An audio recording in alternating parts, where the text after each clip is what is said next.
Hi, everybody. All right.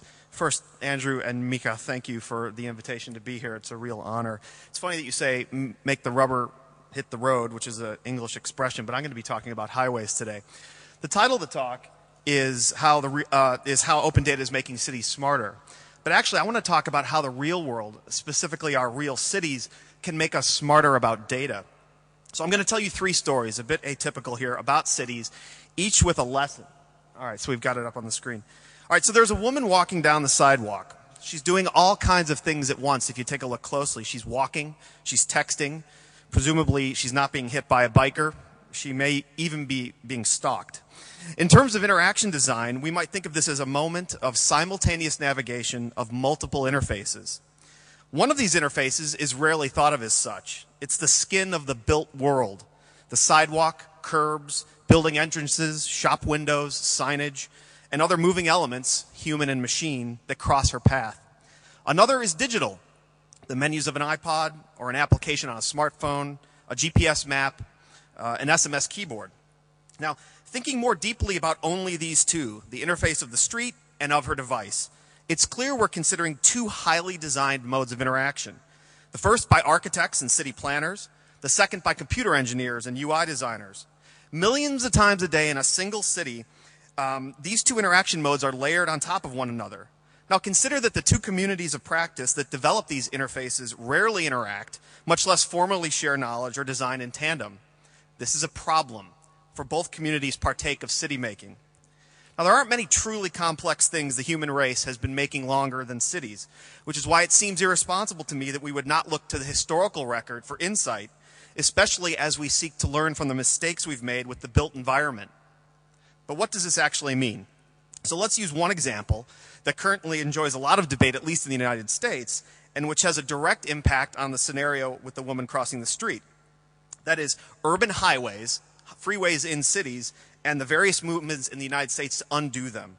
What might we learn from these examples as we consider open data and information architecture of cities? So, the goals of the U.S. interstate highway were simple enough. Increased volume of movement at increased rates of speed with fewer accidents.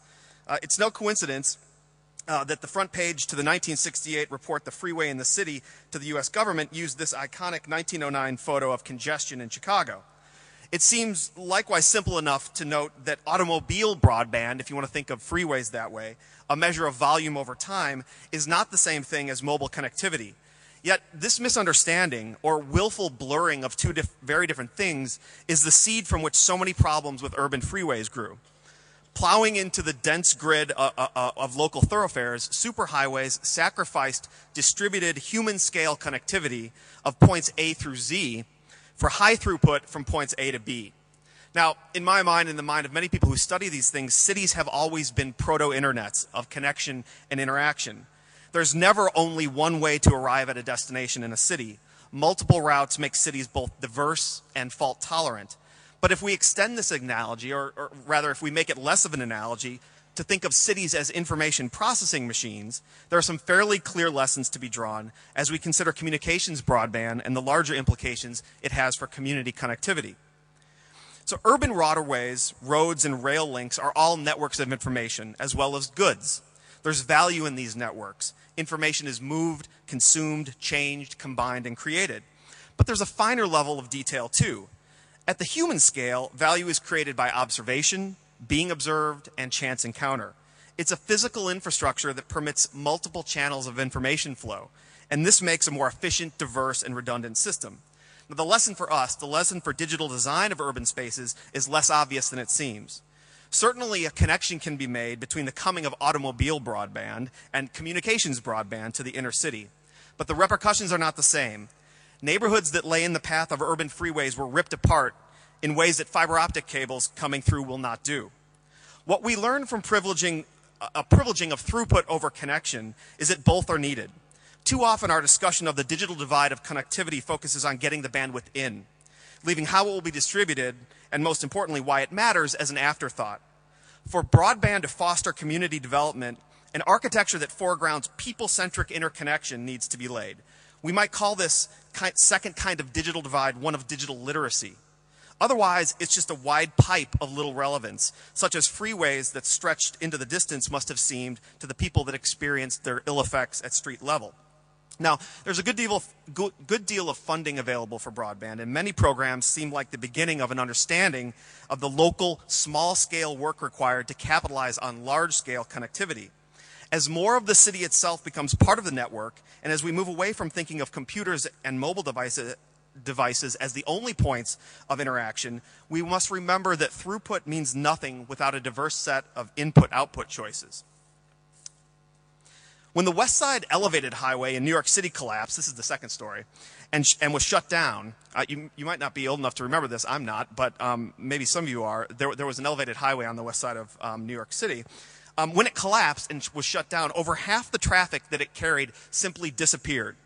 There were doomsday scenarios that the traffic would flood into Manhattan, but motorists adapted, changing routes or using other forms of transportation. Being a grid, the city was well situated to absorb the traffic that remained. Now, obviously, this is much easier to do in a city with rich transit options, but the point is valid nonetheless. In a situation where a medium induces demand, the removal of supply often means the removal of that demand. Now, so confusing usage with need can be a convenient political tactic, as it appeals to a superficial kind of common sense. That is, I do this every day, so obviously I must need to do this every day.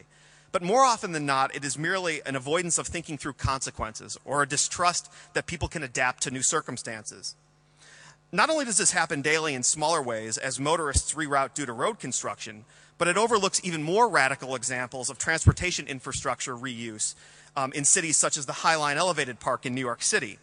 The use of this linear public space has nothing to do with the need to remove dangerous freight traffic from the city a century ago.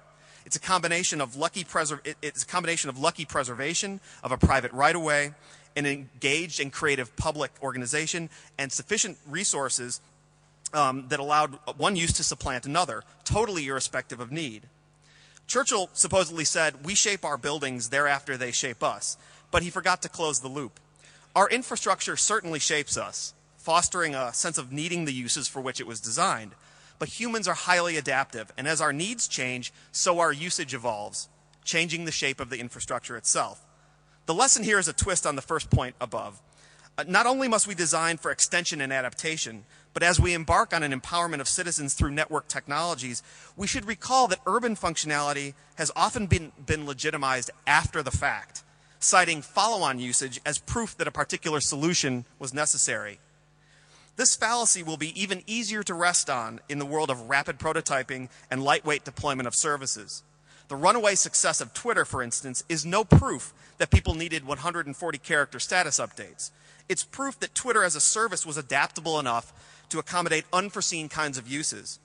Viewed as a platform rather than a specific application, both Twitter and the elevated metalwork that became the High Line foster new usage in a way that should inform any urban information architecture. So the last story. A few weeks ago, I attended a community information meeting in Chicago, where I live, for residents impacted by the end of life of a road overpass. Here it is. This elevated stretch of roadway runs about 1,000 feet and allows motorists traveling north-south to bypass a busy intersection. It was originally designed to divert traffic away from the crowds that formed at this intersection, the entrance to a once great amusement park. Now, this viaduct forms the western edge of the neighborhood I live in. Like much of the road infrastructure in the United States built in the middle of last century, it needs to come down for reasons of material fatigue. The question is whether to rebuild it or to try something different. The goal of the informational meeting was to express the city's point of view in a project to build an at-grade intersection where the viaduct now stands. Now, much of the environment around the viaduct has responded in the last 50 years by remaking itself into something that no longer needs pedestrian interaction, the pedestrian interaction that so characterized the amusement park that came before it. One side is what we call big box retail and expansive parking lots. The other is a somewhat shady assemblage of businesses and residences that do not invite chance inquiry. Now, the informational session was eye-opening personally, bringing together local residents, 3 aldermen, and the engineering firm hired to survey the options. Set up like a science fair project, representatives from the firm were stationed at a dozen or so posters that started with a problem and ended with the proposed solution. Now, most urbanists would applaud the pedestrian-friendly solution, and I'm certainly all for tearing down what I consider a blight, but I'm less convinced that the method of community engagement deserves praise. On the one hand, well-illustrated posters from the engineering firm depicted alternate scenarios, showing what travel times would be like and that they would actually improve if they tore down the viaduct.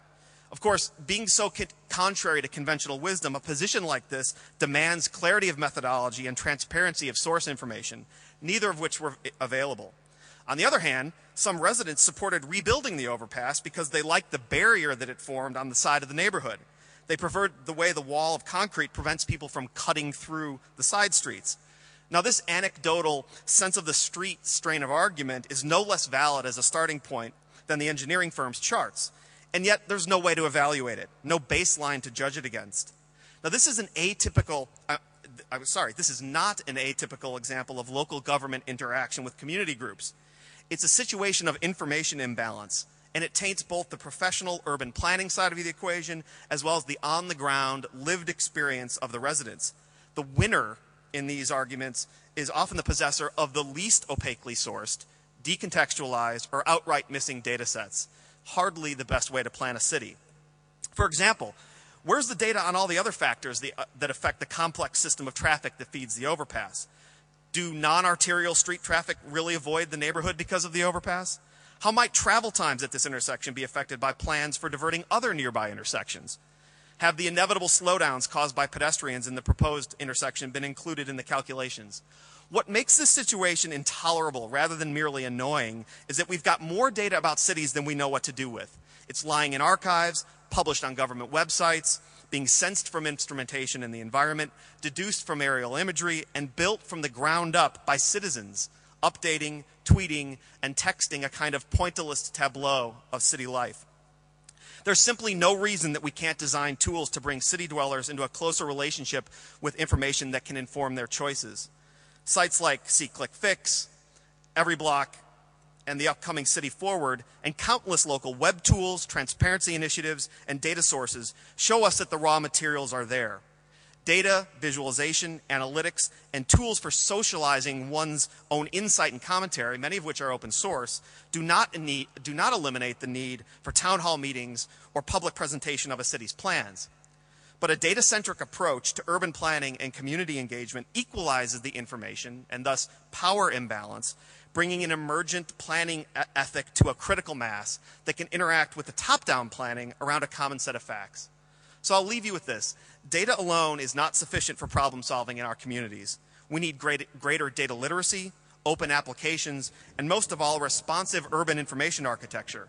But an involved community informed with data is much closer to asking the hard questions that solutions require. Thank you.